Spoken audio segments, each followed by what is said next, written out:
Hi everyone, welcome back to the weekly politics show. I'm Councillor Puru with co-host Councillor Andrew Wood on Relax Radio. So we're going to go through the issues, political issues, this week and coming up in Tower Hamlets on the further East End and London. So the first issue we're going to talk about is TfL going bankrupt? What's the future of public transport? Do the numbers really add up in terms of the strategy of transport in London and in Tower Hamlets? After that, we're going to have a look at the controversial vote or the surprising vote in the Brick Lane neighbourhood plan. I know Andrew's gone through the numbers, so we're just going to see if there's any patterns there.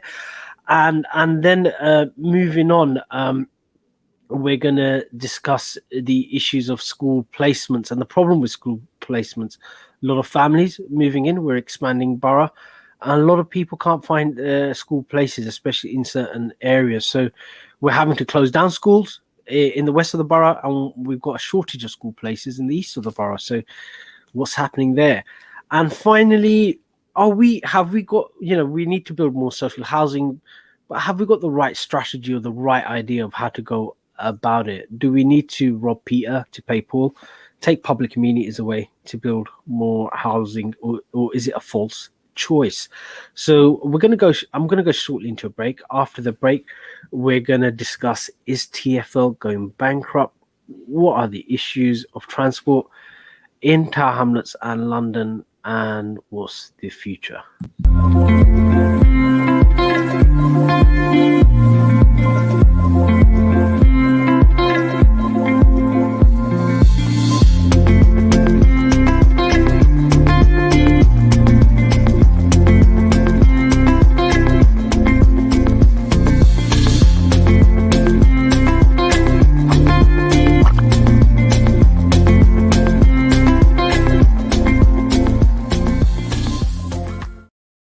Hi everyone, welcome back to the weekly politics show. I'm Councillor Puru with co-host Councillor Andrew Wood. So in this section, we're going to talk about, is TfL going bankrupt?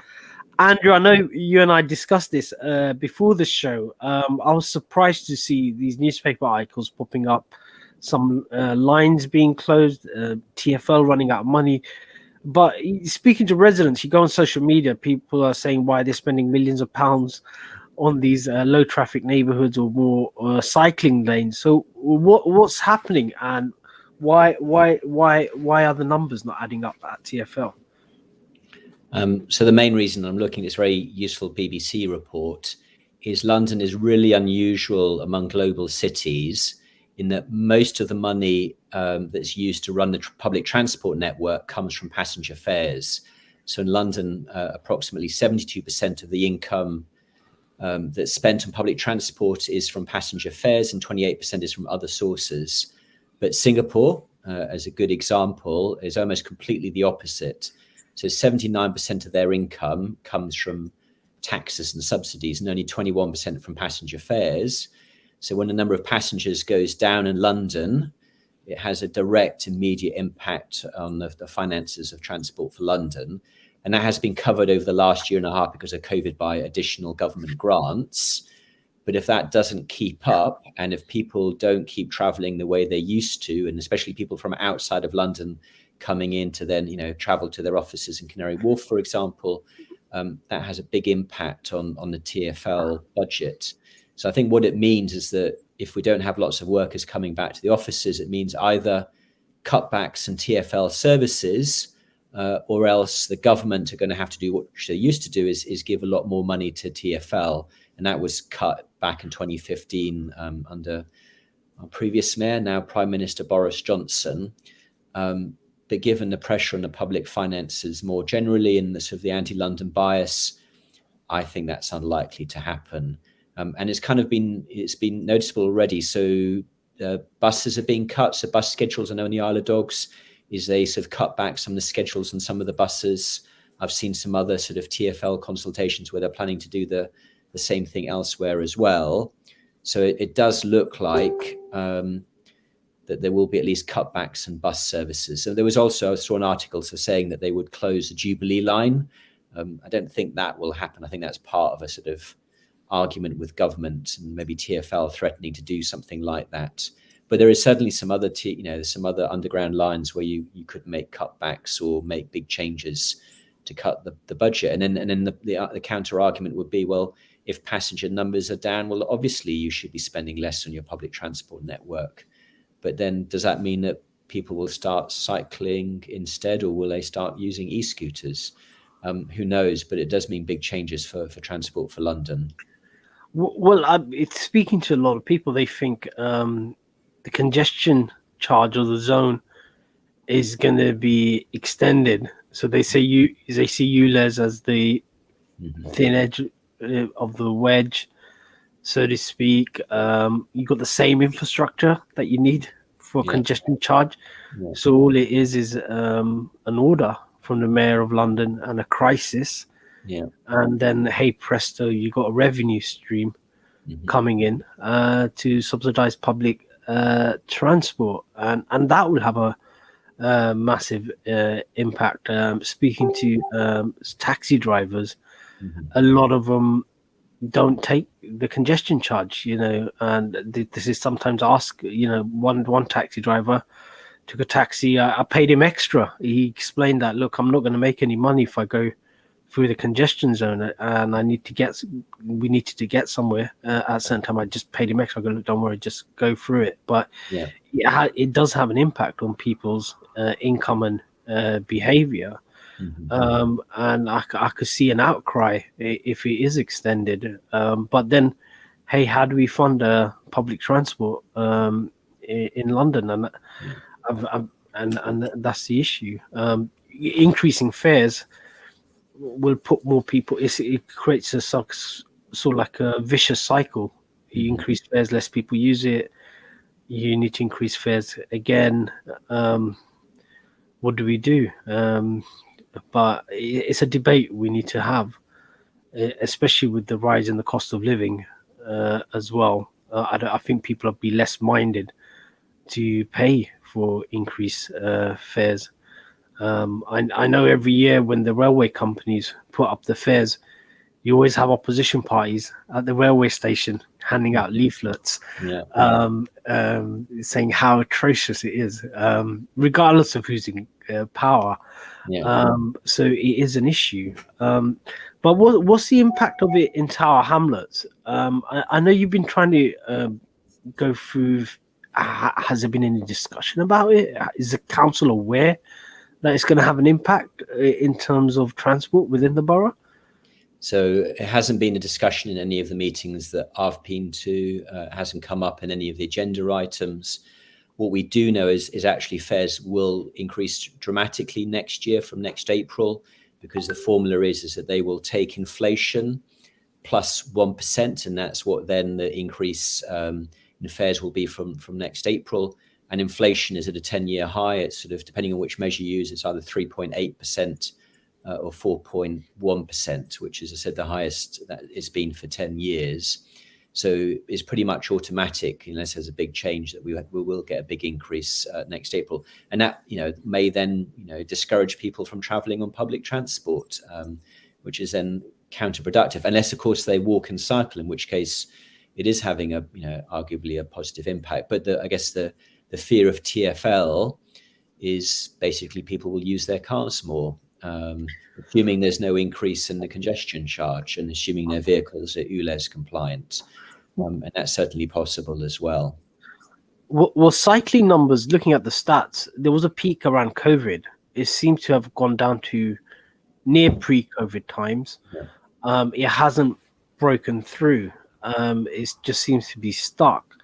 So, and that's after investment in more cycleways and low traffic neighborhoods. So have we got the strategy wrong in terms of encouraging active travel?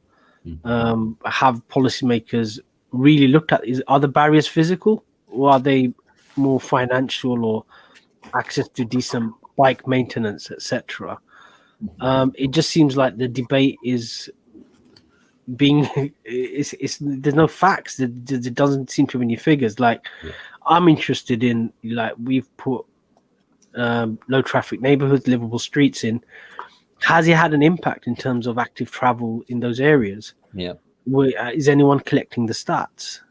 The only thing I could think of is what you see on social media is increased ASB. That's the pictures that are being posted, and litter, rubbish piles. Yes, I mean, it's, the big question mark has been, what happens to cycling in London? So I just went to get my cycle helmet, and I just invested in this new sort of light at the top so I can sort of cycle in darkness. But I think the reality is most people ain't going to do that because it's cold and it's miserable and it's not very nice outside. For me, the bigger question mark is e-scooters. I saw, it was quite funny today, I was outside a primary school in my ward trying to count how many cars were picking up children, and it was a lot of cars. But I also saw a dad in one of those electric e-scooters, rental ones, going past, and these two kids were behind him on their own little mini scooters, but they weren't electric, so they were having to sort of use their legs to try and catch up with their dad. But I think that's going to be really interesting to see what e-scooters and electric bikes, what impact they will have as well. But because it's currently illegal to use them on roads, unless they're the rental ones, we won't know the full impact of that. So I think it is possible that we will see more travel, but it won't be active in the sense it will be e-scooters. But it might take a few years before we know that for definite.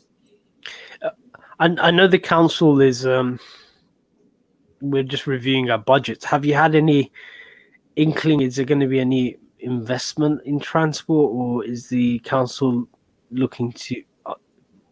Is there any increase in money? Or has Will Tuckley said anything about that, or are they keeping silent on that? So I haven't heard anything except that probably the council tax increase will be 3%, because that's what the government have set already. So it won't be more than 3%, which is less than some of the increases in previous years. But we won't see the budget for another 4 weeks approximately. So it'll be interesting to kind of see what comes out, because it will be the last budget before the local elections next May. But there are some really sort of big issues to talk about. And if bus networks are cut back, that will have an impact on us. And the question is, what do we do about it? Because we've also got growth areas as well. We've got, some parts like London City Island, big increase in population. So their bus network needs to increase to match that. So that might mean that other areas have even more of a reduction to cope for those changes. Yeah, it's something to look out for. London's going through changes. I read somewhere that the bus routes go back to the 1930s in terms of work patterns. So it's like taking people to factories. The factories are no longer there. The neighbourhoods are no longer there. Do we need to rethink in terms of the bus routes as well? And patterns are changing. We don't know what the impact of COVID is going to be, and that's going to be interesting. It seems COVID is having an impact in terms of transport. It's going to have an impact in terms of the economy, and then how buildings and space are used. Are we going to need this? Is there going to be an increase in demand for office spaces, or are we going to have a glut of office spaces? People working from home. Do they need more amenities? So there was an article in the New Statesman where they're talking about the polo effect, where the economies in the suburbs suffered less from the impact of COVID, whereas the traditional central business districts, they suffered more. Yeah. And they did a comparison with London and Manchester as well, which is a better example. So do we need more amenities around where people live, like community spaces for people to work, cafes, shops, etc., etc.? So a lot of changes happening, but are we having those discussions in the council where decisions are being made, or are we still going back to the business as usual or approach? So it's an interesting. I could see this more issues coming up until the election about the impact of COVID and how that's going to change how we do things. But it's something that to keep an eye on. So we're going to go straight into a break. After the break, we're going to talk about it's all like a initial analysis of the Brick Lane neighbourhood plan referendum, the Spitalfields neighbourhood plan referendum. I know Andrew's been digging through the numbers. Is there some interesting patterns appearing? But we'll talk about that after the break.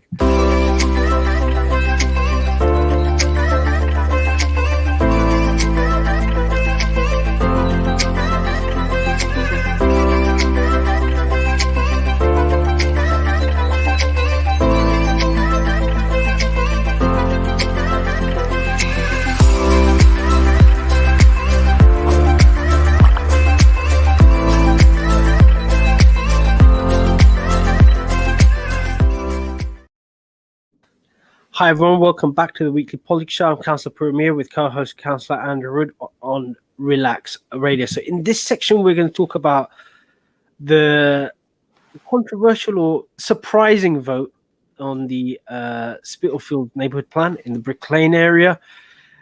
Normally, it's surprising in the sense I think it's the first in the country, the way the vote has spanned out. So normally when these neighbourhood plans go for a vote, most of the time they're accepted. I think the average is above 60%. So in London, it's been 89% has been the average yes vote. Okay, cool. So here, what we had an unusual situation where you had majority of the residents agreeing with the plan, and the majority of the businesses disagreeing with it. So Andrew, you had a sort of like a deep dive. They haven't published the breakdown of the votes anywhere, but you've had a deep dive into sort of like a paper published at Cabinet, or where are you getting your numbers in terms of looking at how these voting patterns, so to speak? So in terms of the business vote, 132 businesses registered to vote, but only 88 actually did vote. 70 voted no, and 18 voted yes. And in the same way, we can ask to see for residents' votes.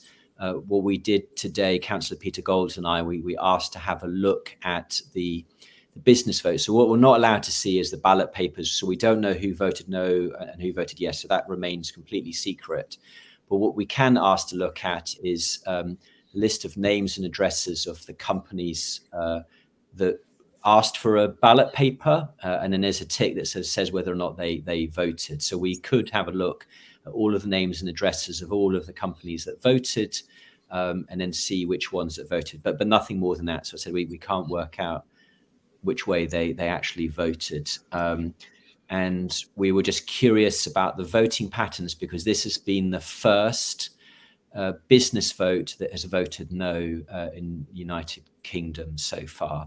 And it's also the first time as a result, because there was a split vote. So you have a residents vote and a business vote where there's a disconnect between the two. So again, we're in typical for Tower Hamlets, uncharted territories. So what we did, Councillor Gold and I, and we sort of, we can only do this manually. So we go into a room, not allowed to take pictures, not allowed to use our computers. I can sort of on a piece of paper write some things down. So the numbers aren't exactly accurate, because I've definitely made a mistake counting somewhere that I need to correct, which is why I'm not going to say the exact numbers. But what we were able to confirm is that approximately 50% of the business vote, of those who voted, come from one building on Brick Lane. That must be a really big building on Brick Lane. It is a decent sized building, but there are other big buildings in the area as well. Have a guess, folks, which one it could be. That might be a pop quiz. Which big building has a lot of businesses inside it? The other things we're able to confirm is that, and this is so, everything I'm saying is not illegal. It's within the letter of the law. But for example, one person was able to vote 5 times because they have 5 businesses registered at that address. So there were 5 votes from that individual. There was another individual who had 4 votes. There were 2 individuals who were related to each other. So within the family, they had 6 votes. Again, all linked to this one address.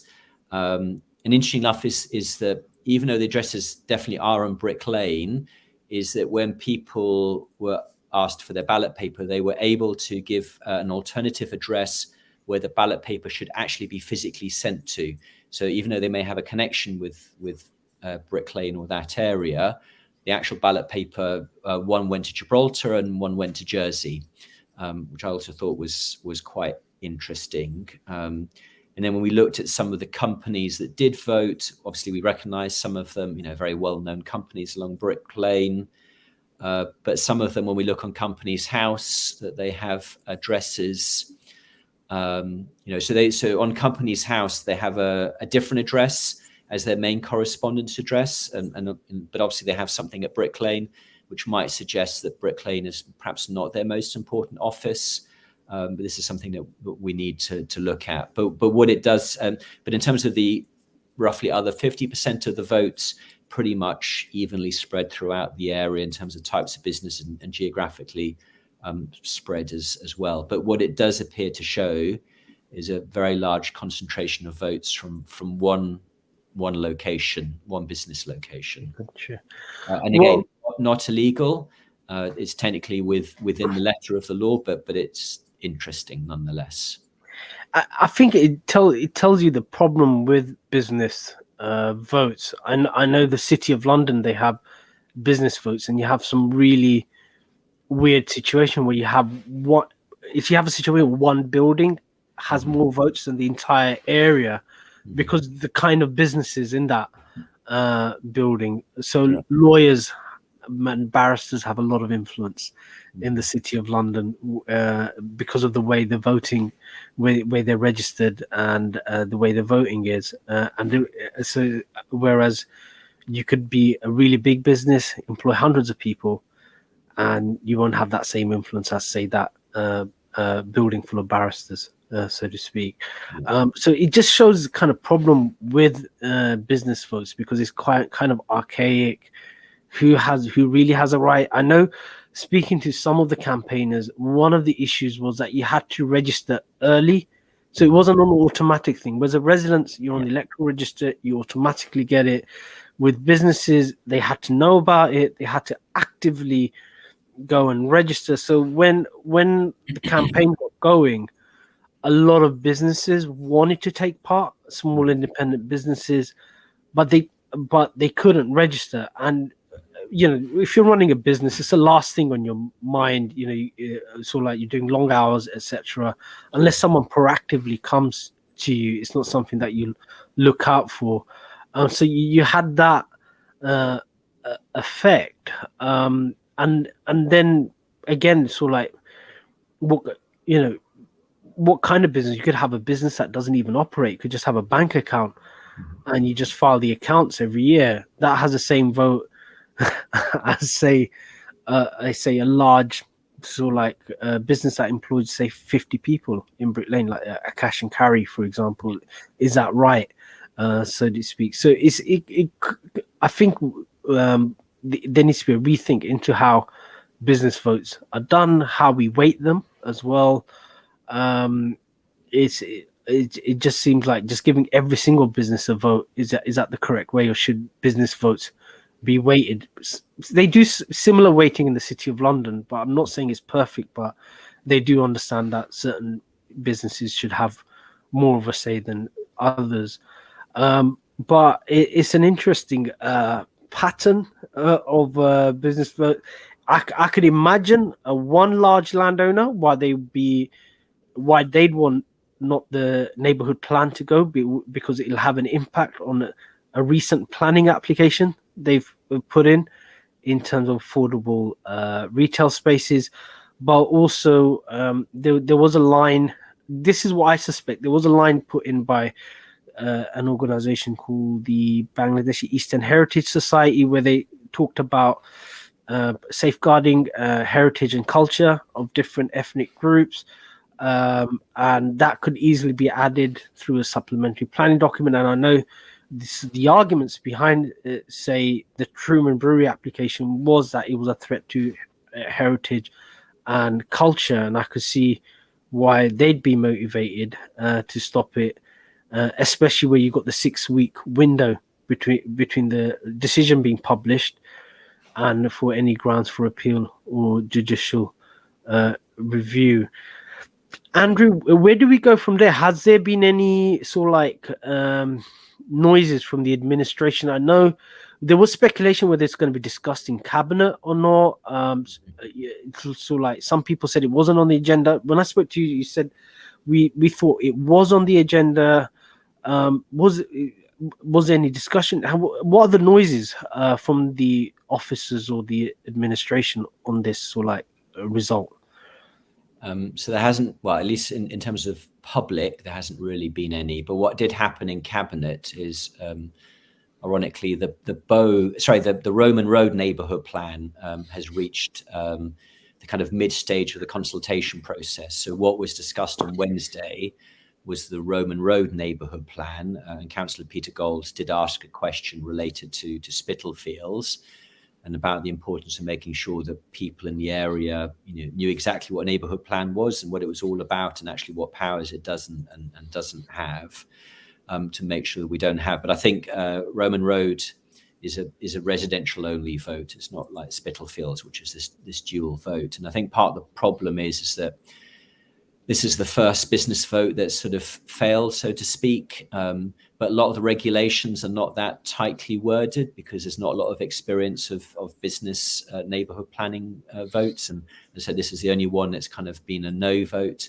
So clearly there will be lessons for the Department of Housing. Sorry, I always get this wrong. Department of Levelling Up Housing Communities and Local Government, whatever they're now called. Michael Gove's department, maybe that's the best way of describing it. So we'll need to write them a letter of saying, look, you need to tighten up some of the rules. And in my view is, I think if you're a business that owns property or has a long lease on a property, then I can see exactly why you would be interested in a neighbourhood plan and would want to vote on it. So I think those kinds of businesses definitely should have the vote. But when we look at some of the businesses which actually did vote, I can't see actually what their real interest is in the neighbourhood plan and why they would vote. And I said they could have voted yes or no. So I think that's my concern, is allowing businesses which don't have an obvious interest in land use policy to have a vote, which is what appears to have happened in Spitalfields. But their landlord might have an interest in the land use policy, and landlords can be persuasive of tenants. I've seen it, and we've come across it in the past. So this is something to watch out for. I know Sean Berry, the Green Assembly member, has asked for the Truman app.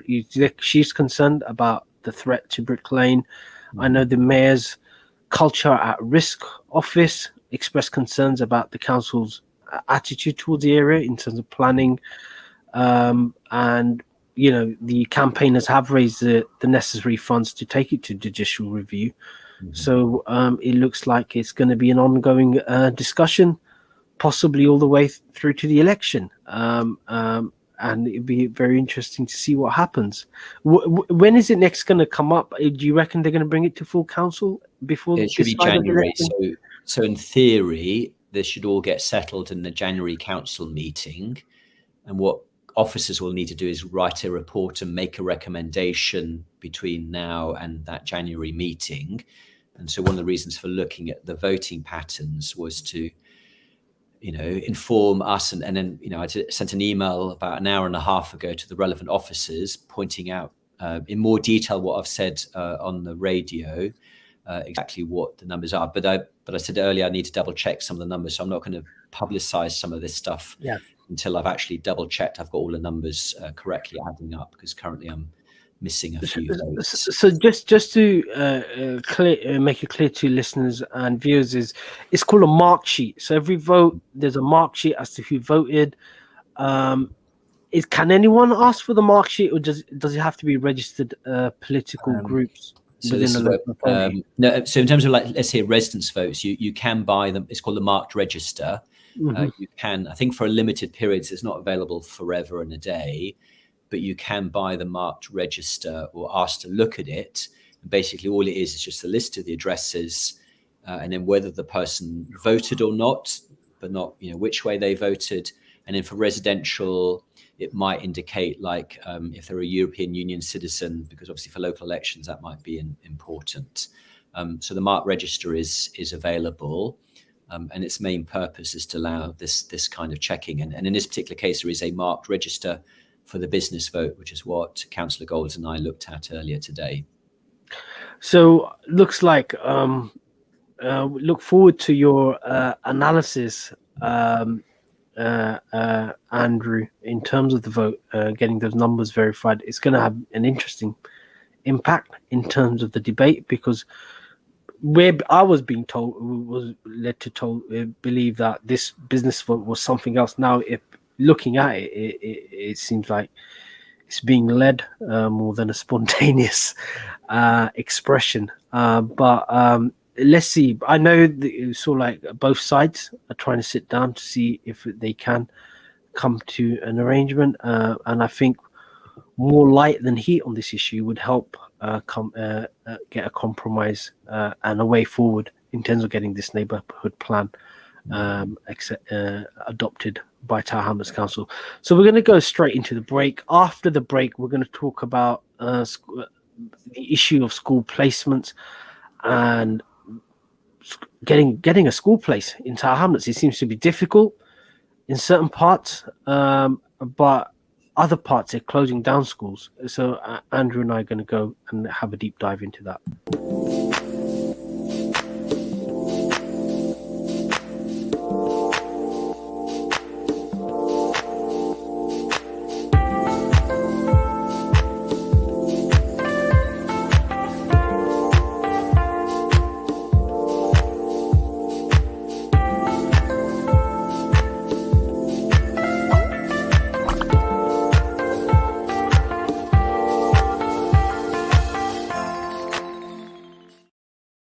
Hi everyone, welcome back to the weekly podcast show. I'm Councillor Puru with co-host Councillor Andrew Wood on Relax Radio. So in this section, we're going to talk about the issues of school placement in the west of the borough. We're closing down schools, say in the Spitalfield area, Spitalfield and Bangortown area, and in Whitechapel, schools are being earmarked for closure.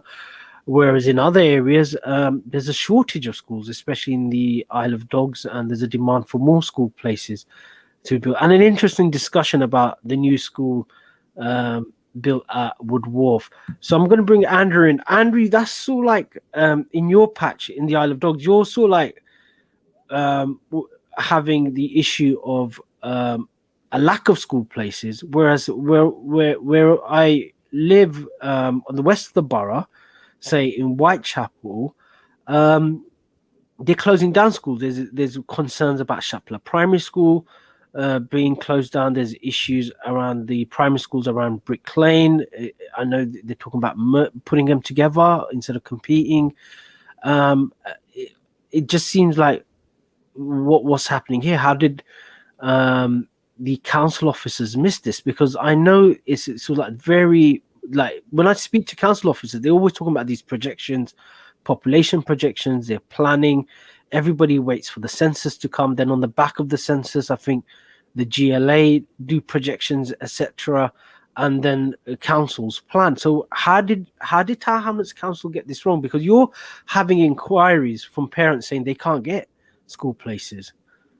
Yeah, so the issue that came up, so just in the last kind of month, I've had 4 inquiries from 4 parents who couldn't get their children into school. So their children are at home, not in a school, weeks, months into the new term. So one example, so she did put this on social media, was from Denmark with 2 girls, another father from Hong Kong, but also before that, a child who moved within London, and they just didn't seem to be able to get into a school place. And this is all Isle of Dogs focused. And I think it's a combination of problems. I think one of which is that they were asking for in-demand schools, and there are some schools in the Isle of Dogs which are heavily oversubscribed. And I think the second part of it was their inability to get through to somebody at the council to sort things out. So we've raised it. Councillor Peter Golds raised this in cabinet. So hopefully we're going to get resolution for those 4 families. But it did raise this issue about do we have enough school places? And definitely, for some schools, the answer is no. And the difficulty that we have is, and to be fair to council officers, this is a really difficult thing because you have lots of people moving backwards and forwards.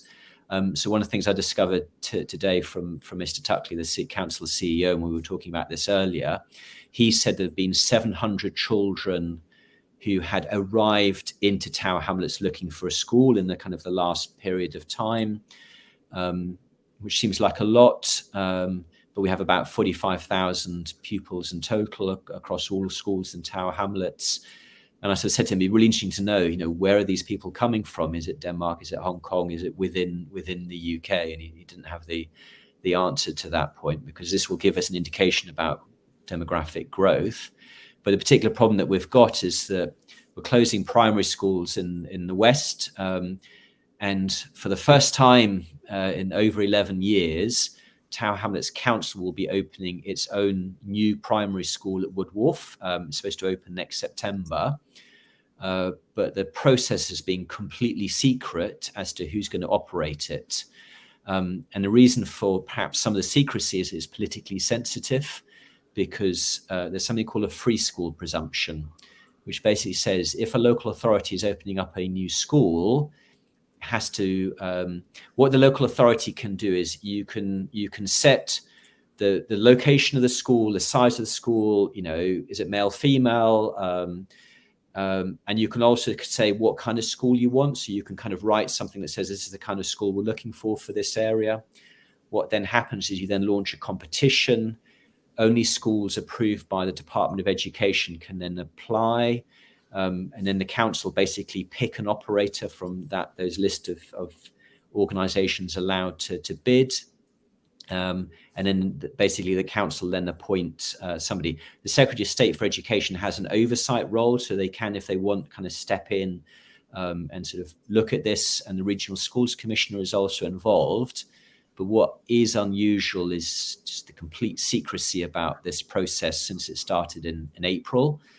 I think somebody has been appointed, what I'm hearing through the grapevine, but there was a very detailed and long cabinet report on Wednesday about school place planning and didn't say anything about this subject whatsoever. And I think it's because either they're trying to block somebody from applying or they particularly want somebody. I'm not entirely sure. But this is maybe something that councillors will want to have a look at, because it's the first time we've done this process since this whole process changed 11 years ago. It seems, it just seems really weird. I think more transparency would help, because I can't understand, for example, in the west of the borough, while we're closing Cllr Primary School, which is just across the road on the highway, but we're opening up a new one on the News International site. Is that are we opening a new school? Cllr is primary and News International is secondary, though. Okay. And an interesting thing is that primary school numbers are down, but there's like a bulge of pupils still going through the school system, which is affecting the secondary school system. So that's still so on secondaries, the numbers are still going up across town. Got you. Just someone asked me that. But with more and more houses being built, especially on the island, previously we spoke about the E14 area having 250,000 inhabitants. Mm-hmm. Does it? Why can't we just bus the children, Andrew? I know it's a silly question, but that's sort of like the usual answer that's given by people. Why are we closing schools and spending money on building schools? Well, we already actually are busing children, and actually quite a lot of children. I see a bus go past where I live, for example, doing that. I haven't looked at the numbers in a long time. And again, this is not one of the things the council are very good at reporting, but there is a lot of busing of children already going on. But there is a practical issue that, for example, going from the Isle of Dogs to Cllr, along the highway in the morning, there's a lot of traffic. So there's a really practical issue, is that it would take physically a long time from a child to go from here to Cllr Primary School, for example.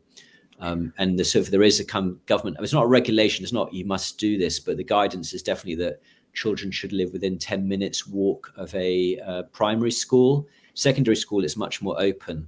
But for example, I have a big problem at Arnhem Wharf Primary School, close to where I live in my ward.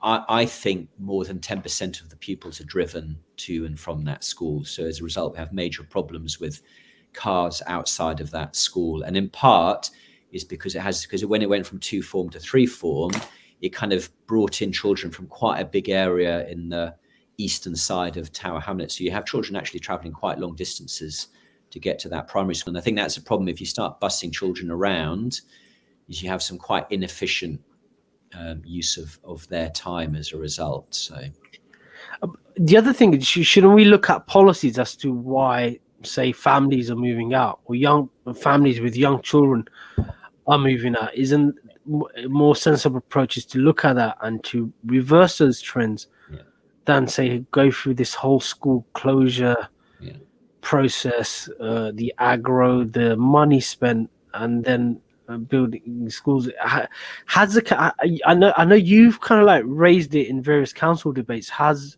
council officers got back to you as to why it's happening, why their projections are not coming through in terms of the families, etc.? Well, I mean, so some of it is kind of good news in a sense that the number of, well, it depends on your definition of good news, but the number of babies per woman has declined.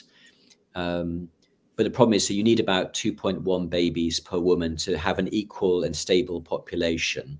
And Tower Hamlets, I think, used to be about 1.8, which is relatively healthy, but it has dramatically fallen down to, I think, 1.27 or something. Wow. Which is, if we were a country, would be among the lowest in the whole of the world. And I think a part of the problem is that if you walk, like in my ward, Mill Harbour, you walk down that road, you would think that Tower Hamlets Council hates children. You walk around other parts like Aldgate, where all those new developments are going up in Aldgate, and sort of look at it from a child's perspective. Even if I had a lot of money, I would not raise a child on some of the big areas of new developments in Tower Hamlets. You look at the playgrounds and other examples. I honestly think the council, I know they put a lot of money into playgrounds recently because they got a lot of money, but with that exception, there is, I think, I could provide evidence that they really don't like children at all. And well, families, they don't, families, they pick that up, and they also see, okay, I wanted to take my child to a really good school, but I'm being offered Cllr, which is fine, good school, but it's like 30 minutes drive away. Okay, I'll just leave Tower Hamlets and I'll go somewhere where I can walk my child to school. I think it's not like, I don't think they understand. I think the issue is that I think because of the unique pressures in this borough, a lot of the council officers that do come in, they think that they tend to copy and paste practices from their previous. No one's actually, there's no research being done. This is what I find really frustrating, is there's no research.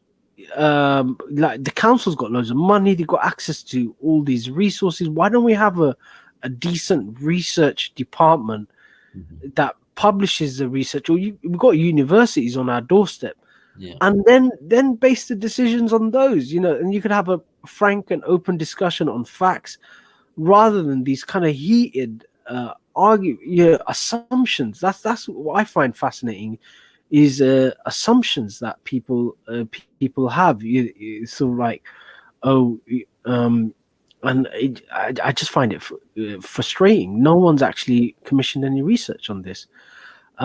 Is it? What do we do? How do we get more research done, Andrew? Is it motion in full council? You have to do it yourself. So a lot of my time is spent doing my own research, like standing outside Arnhem Wharf School to count cars just to see how many, and trying to work out, and then counting the number of children per car to try and work out. So I think it's now between 10 and 12% of pupils are driven, but that's just me trying to count people. It's not, so I don't think my numbers are terribly accurate.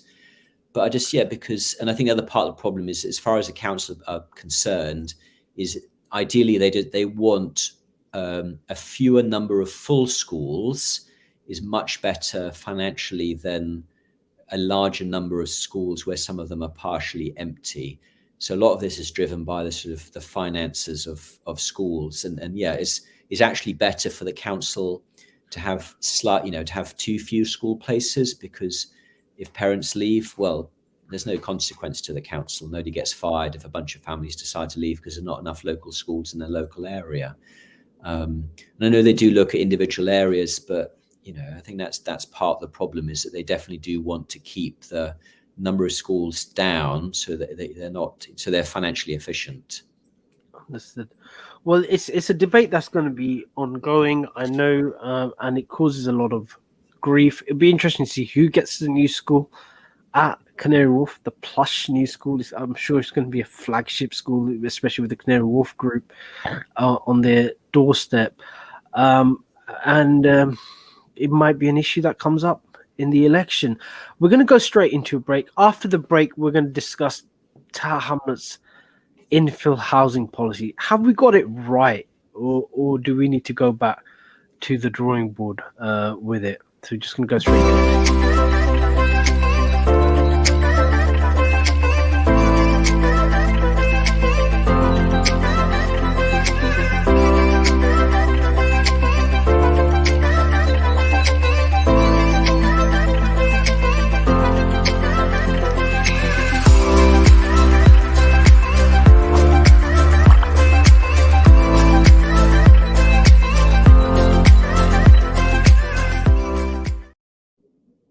Hi everyone, welcome back to the Weekly Politics Show. I'm Councillor Puru with co-host Councillor Andrew Wood on Relax Radio. So in this final segment, we're going to discuss Tower Hamlets, you could say, gathering increasingly controversial housing policy, which is the infill housing policy. So this is a policy that the mayor made. He said he plucked a number, 2,000 new homes.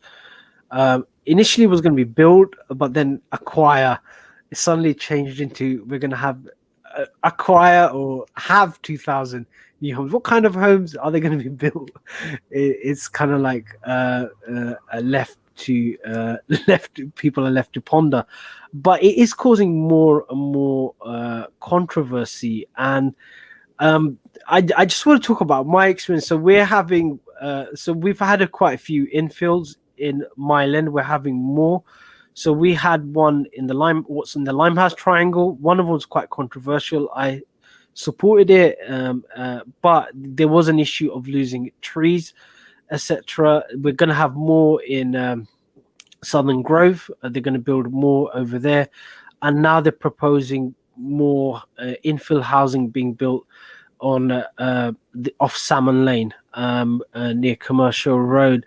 And the discussion that residents had on the Loxley estate is do we need to give up public amenities to have more housing, or can we have more housing without losing public amenities?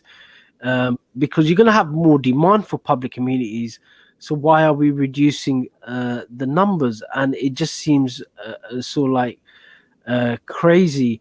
And I know there's been issues with the Canal Club as well, so that's been quite an ongoing issue, and it sort of highlights, do we have a community centre, do we have houses? But I know the residents have offered alternative sites to the council, saying, look, we want housing, but you're picking it on the wrong place.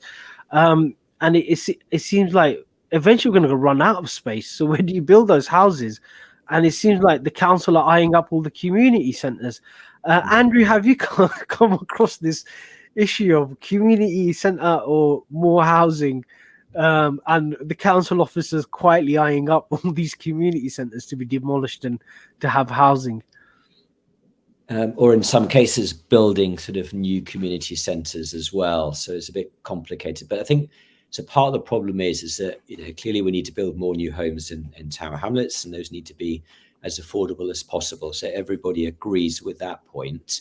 But what the council have chosen to do, it seems, is wherever there's a little patch of land that they themselves own, that unless it's clearly and absolutely designated as a park, so even if it's green space, this is where it gets complicated. Either it's green space with a capital G or it's just green space.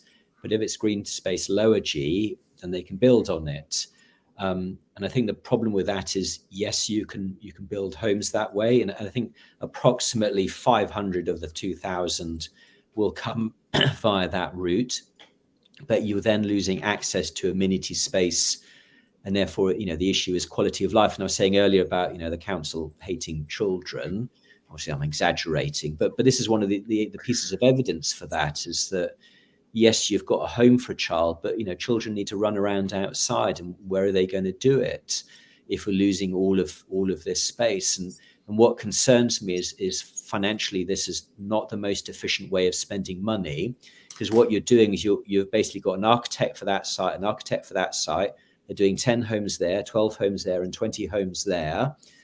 And it's not financially very efficient. And some of the numbers I look quite like really expensive, more expensive than the cost of private housing. And I'm also concerned about what happened in Croydon, because Croydon went down a very similar route of kind of doing lots of infill. And basically they went bankrupt in part. I mean, that won't happen to Tower Hamlets because we've got a lot more money. But if they went bankrupt, it would be much better if you put that money into maybe 2 big sites and build them, quite big, and build them properly. So Robin Hood Gardens, now Blackwall Reach, might be one example of that. And the council does own land. I mean, it then decided to sell some of it, but it did own land where it could have done that. And you could deliver a lot more homes that way, more affordably than, little sites dotted all over the place. So my concern is that because that's so expensive, you're then using up the financial resources and savings that we do have to do that. I think, is it a right approach? So it got me thinking, like, okay, we've got a housing crisis.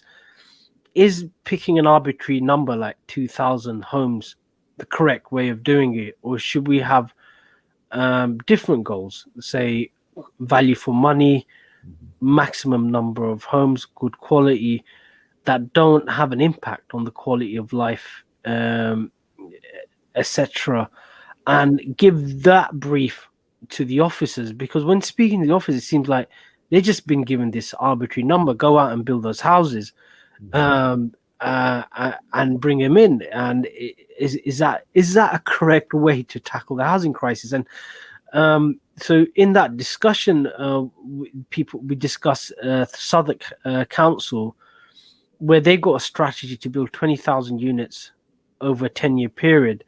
And what they're doing is they're just building prefab units on top of all their flat roofs of all the council stock that they own.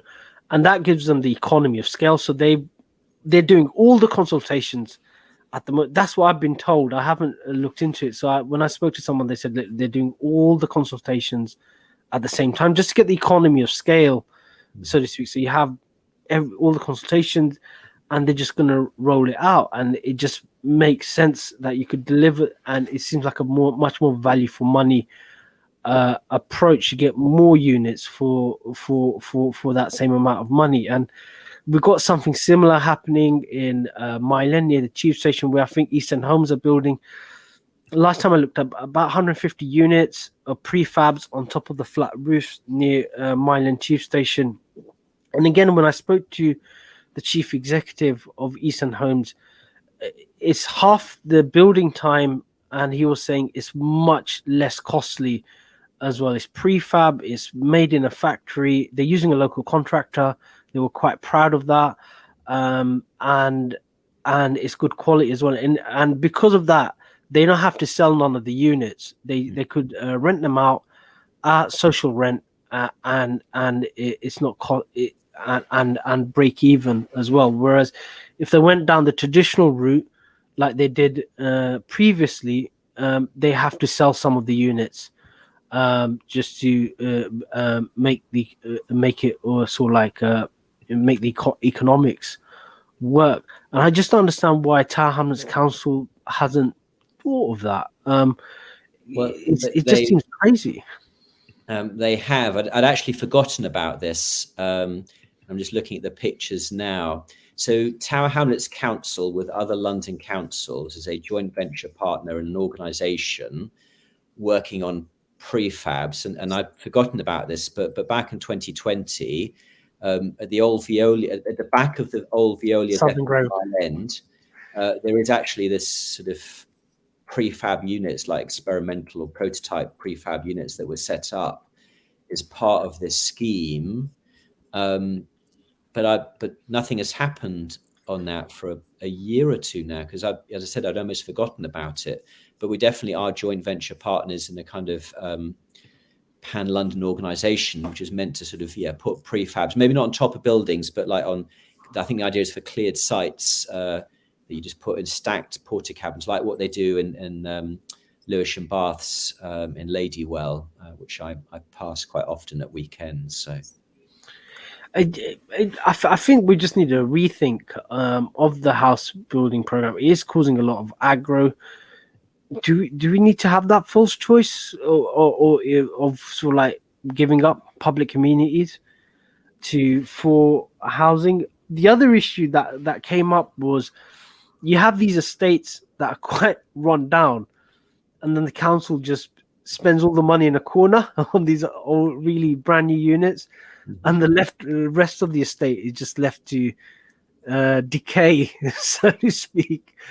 And it does cause aggro. It does cause aggro amongst residents, but also it just seems like, how sustainable is that? If the rest of the estate is run down and you build a brand new block, how long will it take that block to get run down? It just seems like they haven't thought it through. It just seems like we're interested in putting plaques up next to those buildings and just having a think about how we solve the housing crisis. Andrew, any final thoughts on that? I know you were going through the numbers, and when we last looked at the numbers, it was around about £500,000 a unit, which you could get off plan from a private developer. I think that's how much they're selling them in Hong Kong. I think even less than that. I mean the numbers just didn't stack up, but I wasn't getting the complete picture either. But yes, the numbers didn't stack up at all. But part of the problem has been is almost a complete lack of transparency again.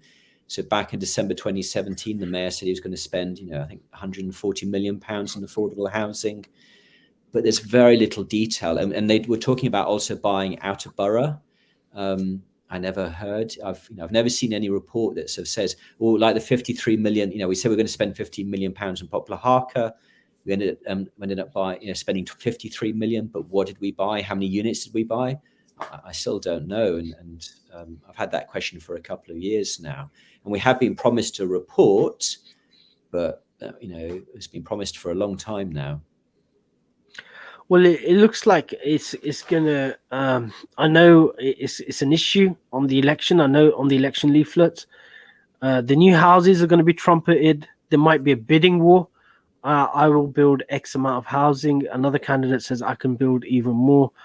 It'll be interesting to see what ideas come out of that, and whether we can square the circle of not pitting residents or taking away amenities to build houses. And if we can come up with a solution, a win-win solution in terms of these issues, which everybody buys into, so to speak, instead of creating aggravation in a neighborhood, and people are reminded of that aggravation more or less every day.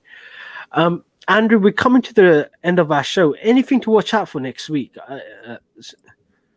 There's a few council meetings, but I can't remember if there's anything particularly important coming up, to be honest. But we are coming up towards the end of the year, and then we've really only got January, February, March, and then we're into elections. So we are running out of time. There's only one full council meeting left, and then the budget as well. So a lot of committee meetings. There's kind of like one meeting left on the agenda before the elections now.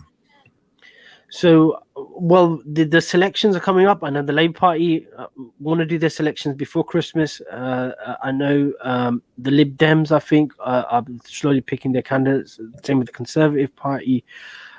So eventually we'll have a clear picture. So we might do a show on runners and riders on each ward and look at some interesting candidates and some interesting issues. But it's going to be an interesting election. I could see the entire world looking at Tower Hamlets. I was in Dubai and someone to go, what happened to that previous mayor? Is he still running again? And I go, yeah, he is. And they're like shocked.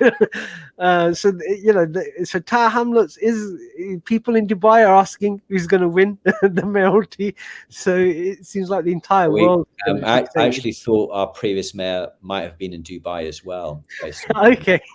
So he wasn't with me. I just want to put that on the record. I was just cool. So we're going to end it on that. From Tower Hamlets to Dubai and Dubai back to Tower Hamlets. But thank you for watching the weekly politics show. I'm Councillor Puru, with co-host Councillor Andrew Wood on Relax Radio. Thank you very much. Bye-bye.